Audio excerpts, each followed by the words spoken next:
Bismillahirrahmanirrahim. Astaghfirullahaladzim alladzi la ilaha illa huwa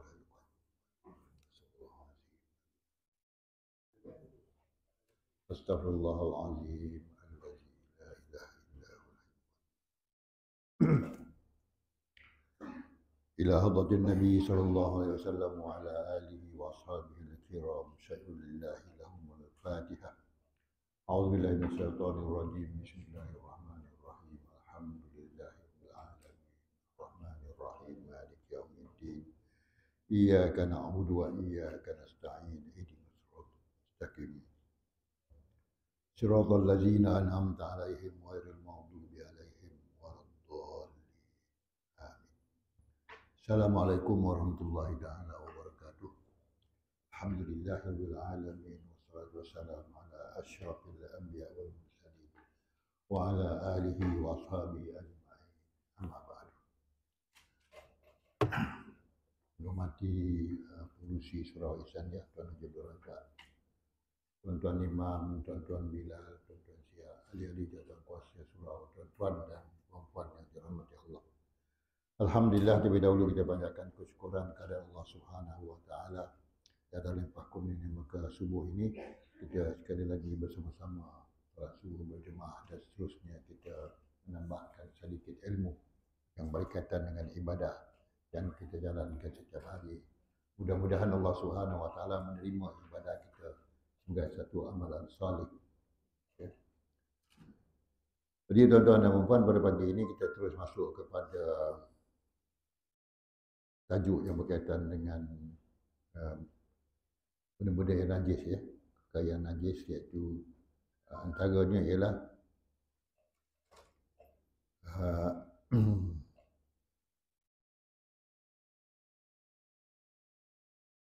segala bangkai. Kalau segala bangkai itu dia naik ke atas sikit lah. Maka setengah daripada barang yang najis ialah segala bangkai. Haiwan, bangkai. Tapi manusia jangan dipanggil pula. Manusia, haiwan bangkai manusia ni kadang-kadang kita dah marah sangat kepada orang kafir ni, kita panggil sama juga lah. Macam haiwan ni. Dan jikalau tiada baginya darah yang mengalir sekalipun, bangkai iaitu haiwan yang mati yang tidak disembelih, kalau disembelih tak boleh panggil bangkai. Itu nak panggil apa? Kalau haiwan lembu dah disembelih. Kalau manusia dipanggil jenazah, tapi manusia tak kena sembelih. Haiwan kalau tak disembelih, bangkai. Kalau disembelih, gaut, lauk. Jadi yang telah disembelih itu ialah haiwan yang halal dimakanlah. Kalau tak sembelih tak halal lah. Jadi kita kena pastikan haiwan-haiwan yang dijual di pasar-pasar, mana-mana pasar lah, apakah sembelihan dia itu sempurna ataupun tidak. Itu syarat yang pertama sekali. Apakah yang menyembelihnya itu orang Islam ataupun tidak. Kadang-kadang pasar-pasar ni tak peduli lah. Asalkan dia laku, barang dia laku. Kalau orang Islam tak ada yang ramai nak sembelih waktu tu, tak kisahlah. Sebab itu hari Jumaat ada aduan mengatakan tak ada orang Islam, semua orang Islam pergi sembahyang Jumaat. Tu siapa yang sembelih tengah-tengah hari Jumaat tu?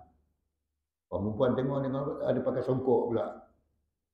Pergi jauh dia tengok pakai songkok. Boleh lah ni. Rupanya Cina yang pakai songkok.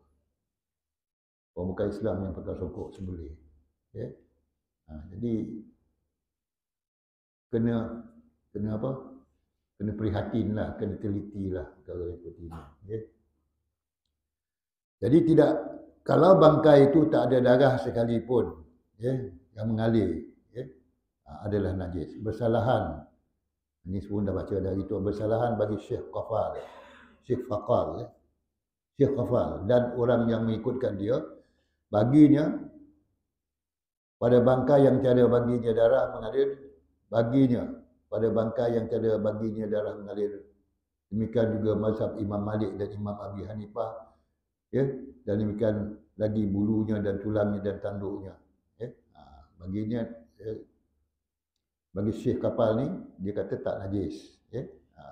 Sebab tak ada darah, ya. Begitu juga dalam mazhab Imam Malik dan Imam Hanafi, dan demikian juga tak najis bulunya dan tulangnya dan tanduknya. Melainkan bangkai manusia dan jin. Bangkai manusia dan jin tidak najis. Dan bangkai belalang dan ikan tak najis. Iaitu tiap-tiap binatang laut yang tiada hidup pada darat. Artinya binatang itu hidup di laut sahaja. Tapi kalau dia hidup dua-dua tempat, dalam air pun hidup, di darat pun dia hidup. Seperti ketam apa? Ketam batu kan? Itu pun tak boleh dimakan, tuan-tuan. Kalau hidup di laut sajalah. Kalau dia hidup dua tempat, laut pun dia hidup, darat pun dia hidup. Itu tak boleh dimakan, walaupun disembelih. Dan bangkai buru-buruan yang tiada sempat disembelihkan dia, dan bangkai buru-buruan yang tiada sempat disembelihkan dia, kita pergi memburu, dia tak sempat nak sembelih. Dia dapat dua tiga ekor pelanduk bawa balik, bawa balik makan. Tapi kita tak sempat nak sembelih buruan tersebut, maka itu pun dikira bangkai. Kalau bangkai, dia adalah najis. Bila najis, boleh makan tak? Tak boleh makan walaupun sedap. Jarang jumpa pelanduk ni. Sekali kita pergi memburu, ada dapat 2-3 ekor pelanduk, tapi tak sempat nak sembelih. Kau boleh tak? Buat balik. Nanti kau rumah tanya. Bawa balik pelanduk. Tapi bila orang rumah tanya, dia tak tanya dah sembelih ke tak sembelih. Dia tanya dapat berapa ekor dapat. Dapat 3 ekor pelanduk. Cukuplah untuk 2 minggu. Jadi perkara ini memerlukan apa, tuan-tuan? Keikhlasan. Walaupun ada keuntungan. Tetapi kalau tidak ikhlas, maka keuntungan di dunia tetapi tidak ada keuntungan di akhirat.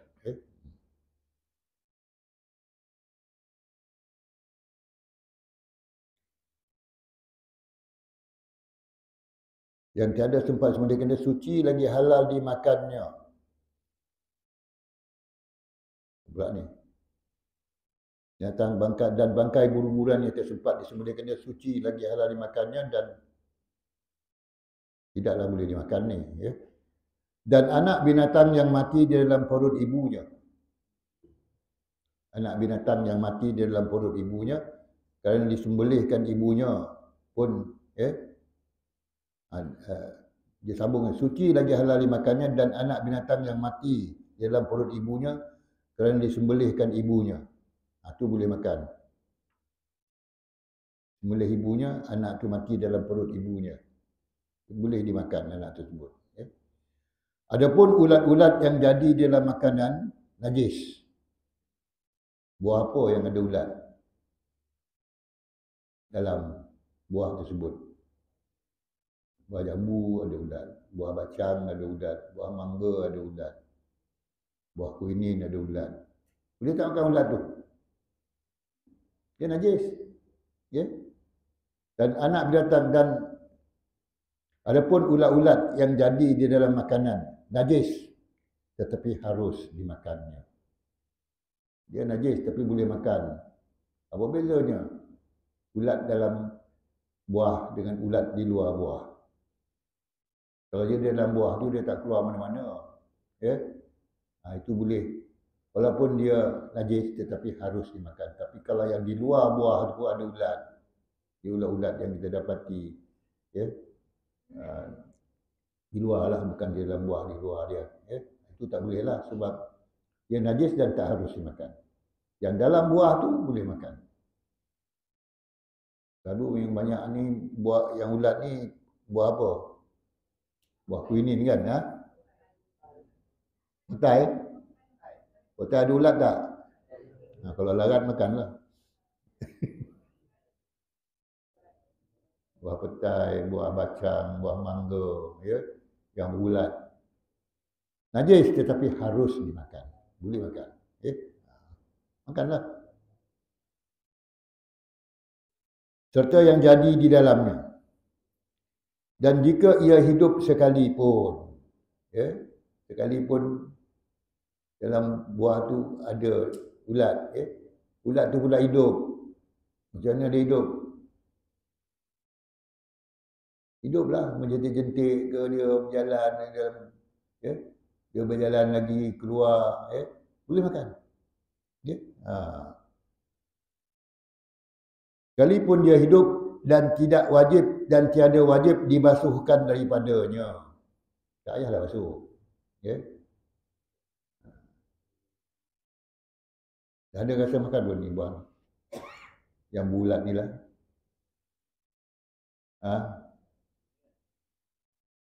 Durian bulat. Durian jangan buang. Ya. Harga dia mahal. Ya. Tapi boleh makan sebab dia berkembang di dalam buah itu sendiri. Dia tak ada keluar. Ya.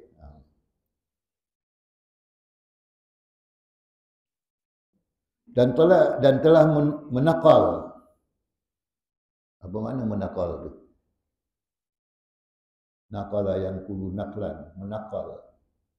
Telah memindahkan, telah menuliskan, ya, pada al-jawahir daripada ashab, sahabat-sahabat, ya. Menakalah, ditulis, dipindah-pindahkan, ya. Bahawa tiada harus makan ikan yang dimasinkan dia. Ikan yang dimasinkan dia. Ikan apa? Ikan apa tu? Ikan masin ke? Ikan jeruk tu kan?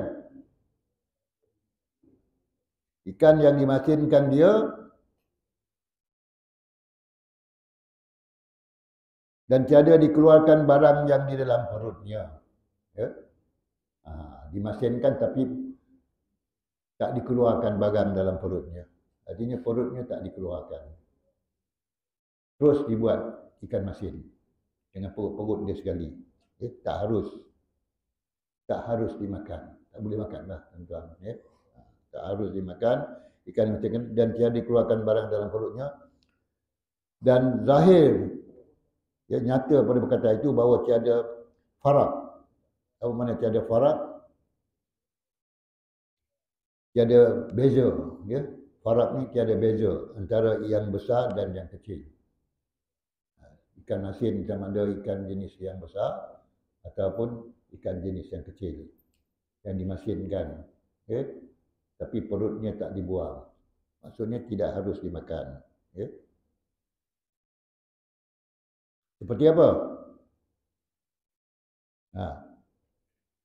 Seperti budu. Ditulis kat sini seperti budu.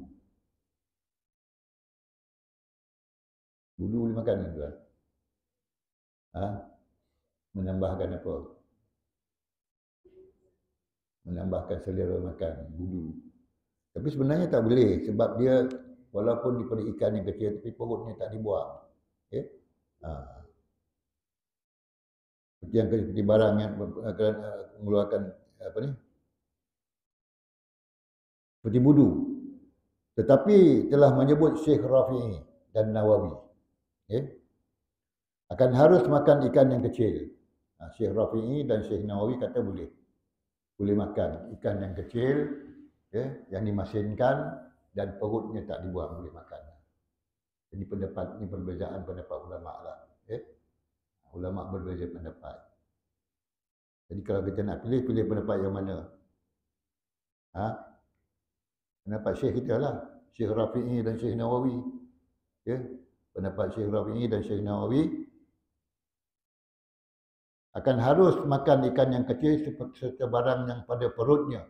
Boleh makan ikan kecil yang dimasinkan dan barang yang dalam perutnya yang tak dikeluarkan kerana sukar mengeluarkan dia. Sebab susah nak keluarkan. Maka dimasinkan terus ikan tersebut dan bolehlah makan sebab susah nak dikeluarkan. Ya. Tapi kalau ikan besar, itu senang nak dikeluarkan, sengaja pula kita tak nak keluarkan, maka tak harus dimakan. Ikan yang besar yang dimasinkan, yang tak dikeluar isi perutnya, ya, tak dikeluarkan isi perutnya.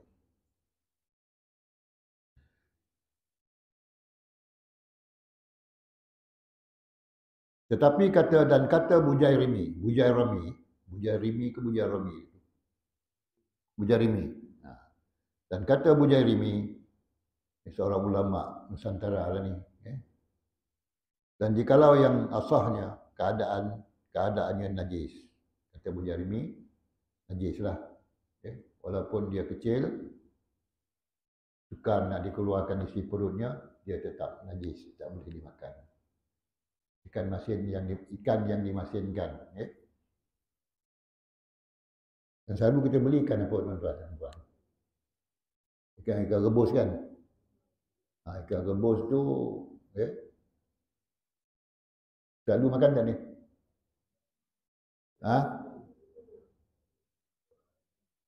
Tak ada makan dah? Ikan rebus ni sedap ni.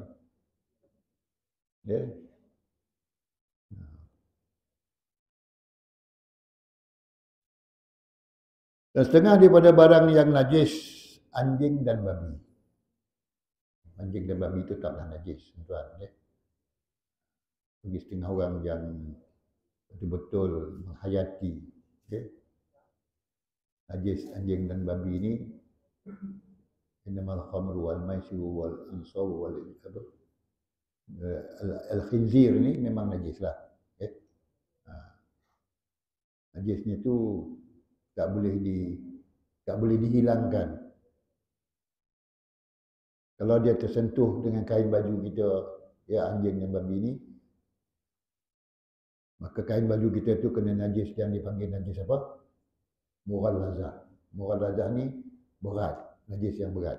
Kita ada 3 jenis najis. Satu mukhaffafah, najis yang ringan. Yang kedua najis mutawassitah, yang sederhana. Yang ketiga najis mughallazah. Jadi kalau dah kena najis mughallazah ni, kena basuh dengan cara yang ditentukan oleh syarak, iaitu dibasuhkan, dibersihkan dulu ainnya kalau ada ainnya, kemudian dibasuhkan dengan 1 kali air bercampur dengan tanah dan 6 kali air bersih. Barulah sah. Sekalipun najis mughallazah ni boleh kita bersihkan dengan cara-cara yang terbaru dan terkini, dengan sabun-sabun yang kualiti tinggi dan sebagainya. Kena ambil asas ni. Asas ni tu penting. 6 kali air bersih dan sekali air lumpur. Setelah dihilangkan airnya, hilang bau, hilang rasa, maka hendaklah dibasuh dengan 6 kali air bersih dan sekali air bercampur dengan tanah. Ataupun kita lama pun bukan campur dengan tanah ataupun air bercampur dengan lumpur dan sebagainya. Dan najis juga anak keduanya. Anak anjing dan babi najis. Atau salah satu daripada keduanya. Anak anjing dan babi najis. Ataupun salah satu daripada keduanya. Walaupun anjing ni ataupun babi ni, salah satu daripadanya ni dengan binatang yang suci. Anak tu lahir daripada binatang yang suci. Anjing bergaul dengan kambing, maka lahirlah daripada kambing itu anak anjing. Walaupun anak anjing itu dilahirkan oleh kambing, tetapi dia tetap najis sama seperti anjing yang lain. Tak bolehlah kita ambil. Ataupun anjing tu berkahwin dengan kambing, maka anjing tu beranak. Anak ni pula kambing. Boleh tak buat kekal?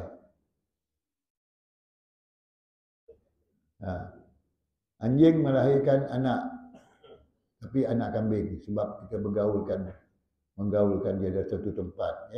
Jadi dia bergaul, kambing dengan anjing bergaul, maka anjing tadi beranak, tapi anak ni kambing. Kalau banyak tuan-tuan, lepeh ni. Kalau banyaklah kambing dengan anjing bergaul banyak, maka anjing melahirkan kambing, kambing melahirkan anjing. Jadi macam mana nak bezakan? Jadi kalau dia lahir daripada kambing pun najis, walaupun dia lahir daripada kambing dia pun najis, dan kalau dia lahir daripada anjing pun walaupun anak kambing dia tetap najis. Jadi ini pun kita nak kena jaga-jagalah, walaupun kita mungkin kita terlebah pandang dan sebagainya, tak nampak, tak tahu, tapi bila kita dah tahu hukum yang macam ni, kita kena pegang hukum lah. Tak boleh kita ambil ringan perkara seperti ini, perkara yang apa, yang berkaitan dengan najis ni tuan-tuan. Dan jika dengan manusia sekalipun, adakah manusia lahirkan anak anjing? Ada tak?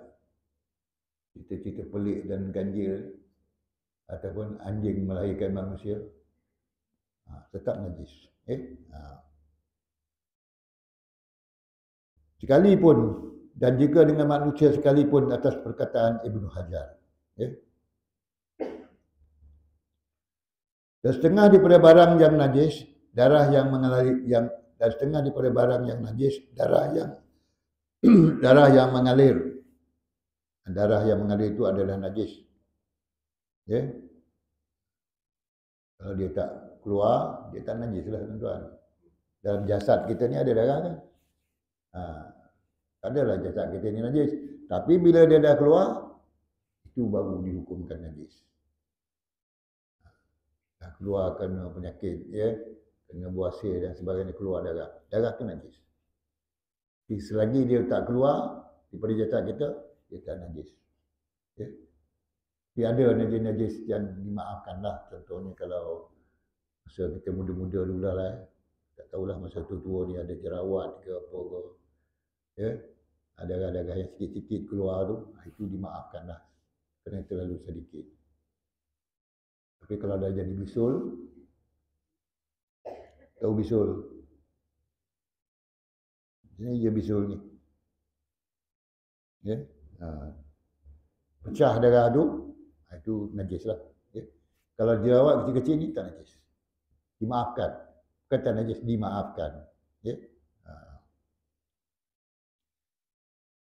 Adapun darah yang tiada mengalir, seperti hati. Hati itu darah, segumpal darah, mudghah. Di mana sabda Rasulullah SAW, ala fil jasadi mudghah, idza salahat salah amalu kullu, wa idza fasadat fasada amalu kullu. Ingatlah, di dalam jiwa kita dan diri kita ni ada mudghah, segumpal daging, segumpal darah, daging lah, segumpal darah. Bila dia baik, maka baiklah amalan kita. Bila dia tak baik, tak baiklah. Ala wahyal qalb, itu adalah hati. Jadi adapun darah yang tiada mengalir seperti hati dan limpa, dan kentri ni apa? Dalam tulisan Rumi itu dia apa? Jantung je. Kentri. Jantung ke, betul lah tu. Jantung, hati, limpa. Ini darah yang tak mengalir. Boleh makan tak? Boleh makan. Dan jikalau diambilkan daripada ibunya yang mati sekalipun. Ibu dia dah mati. Lembu tu dah mati. Ambil jantung dia, ambil darah dia, ambil hati dia, apa semua. Dia tak najis. Dan alaqah, itu darah di dalam, alaqatan, mudghatan, maknanya yang dalam rahim tu, sekaliannya tiada najis. Semua tak najis. Jadi dia darah tetapi tak mengalir. Kalau dia darah yang mengalir baru najis. Darah yang tak mengalir tak najis. Jantung, hati, limpa ke? Limpa. Lagi apa lagi? Darah-darah dalam rahim itu semua ya. Yang alaqah, mudghah sekaliannya tiada najis. Dan diistisna daripada darah yang itu susu. Diistisna. Apa yang diistisna? Melainkan. Dikecualikan. Dikecualikan daripada darah yang itu susu. Susu najis. Kalau warnanya seperti darah. Susu najis. Kalau keluar susu, dah macam darah dah. Tak ada lagi susu dia. Maka itu najis. Bila keluar aja dia najis. Dan telur yang jadi darah.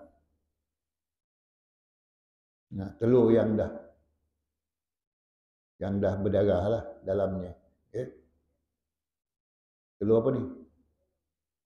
Telur yang dia dieramkan oleh ayam, ataupun oleh itik, dah nak jadi, tapi tak jadi anak, dia jadi darah, itu pun najis.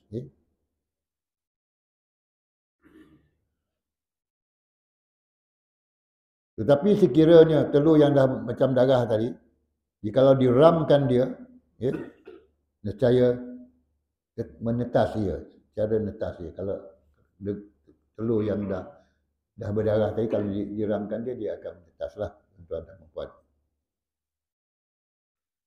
Dan setengah daripada najis itu ialah daripadanya yang dikatakan najis ialah nanah. Nanah adalah najis. Kerana nanah itu kerana ia darah yang berubah. Kerana nanah itu ialah darah yang berubah. Daripada darah dia jadi nanah, itu adalah berubah. Dia najis. Kita kena faham juga sesuatu yang berubah ni ada yang tak najis, tuan-tuan. Seperti inap ataupun anggur yang diperam untuk dijadikan arak. Bila jadi arak dia najis, tapi kalau dia lama-lama diperap tu, dia jadi cuka. Maka dia bertukar daripada benda yang najis kepada tidak najis. Masa dia jadi arak, najis. Tapi dia tukar jadi cuka, dia tak najis. Cuka apa? Cuka apple, cuka apa lagi. Dia tak najis. Tapi kalau nama dia belum jadi cuka, dia jadi arak lagi, itu adalah najis. Jadi kalau di nanah kerana ia berubah daripada darah dia jadi nah, dia adalah najis. Dan danau. Apa dia danau? Iaitu air yang jernih yang bercampur dengan darah. Pun najis. Air itu jernih tapi campur dengan darah. Dipanggil danau. Dulu orang panggil apa, tuan-tuan? Pokong ke? Tahu pokong? Pokong ni yang apa yang suka ni?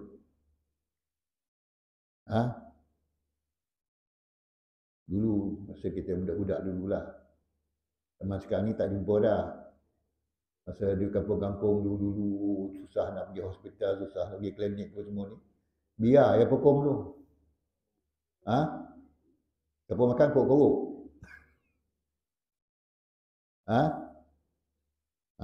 Itu danau, air jernih yang bercampur dengan darah. Demikian lagi air luka. Air luka ke air luk tu? Air luka. Air daripada luka kita. Dan cacar, air cacar, air luka, air cacar dan air kulit meletak. Meletak ni pokong melepuh, air melepuh. Jika berubah warnanya,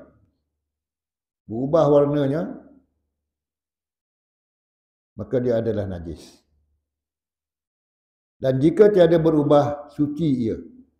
Dia macam tu, tak berubah. Tak berubah warna air cacar, air kulit yang melepuh tu. Warnanya tak berubah. Tak berubah ke arah macam nak jadi darah dan sebagainya, maka dia tidaklah najis. Dan setengah daripada barang yang najis, muntah yang keluar daripada maedah. Muntah yang keluar daripada perut. Najis. Sebab itu dalam bulan Ramadan ni, kalau kita muntah, batal tak puasa? Ha. Batal puasa tak? Batal kan?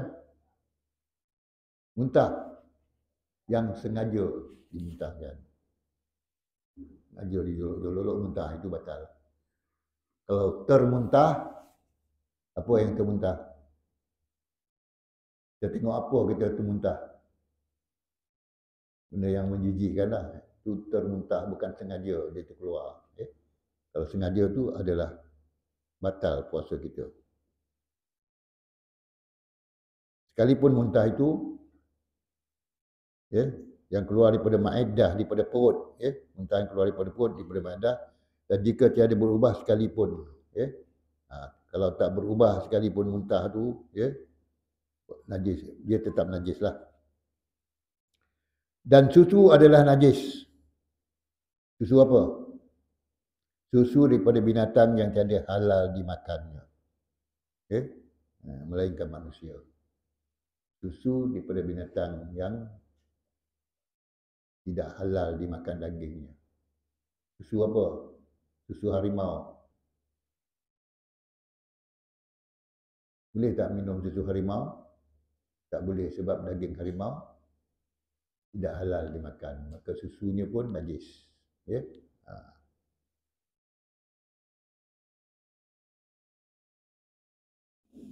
Melainkan manusia.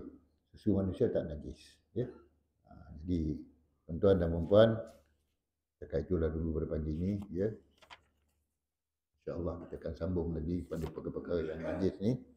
Sebab kita pun tahu banyak perkara-perkara yang kita selalu ragu-ragu lah najis ke tak najis. Jadi bila kita baca daripada kitab-kitab yang lama-lama ni, kita dapat banyak sedikit ni kita faham lah. Yang ni najis, yang ni tak najis. Dan kenapa dia najis. Jadi makna najis ni, pada hakikat maknanya segi syarak, makna najis ni adalah sesuatu yang menghalang sahnya sembahyang seseorang. Kalau kena najis, kita tak sah sembahyang kita. Sekian itu tuan-tuan puan, mudah-mudahan Allah SWT memberkati kehidupan kita dan menggunakan topik ini hidayah kepada kita semua insya-Allah. Bismillahirrahmanirrahim. Alhamdulillahirabbil alamin. Wassalatu wassalamu ala asyrofil anbiya'i wal mursalin wa ala alihi wa sahbihi ajma'in.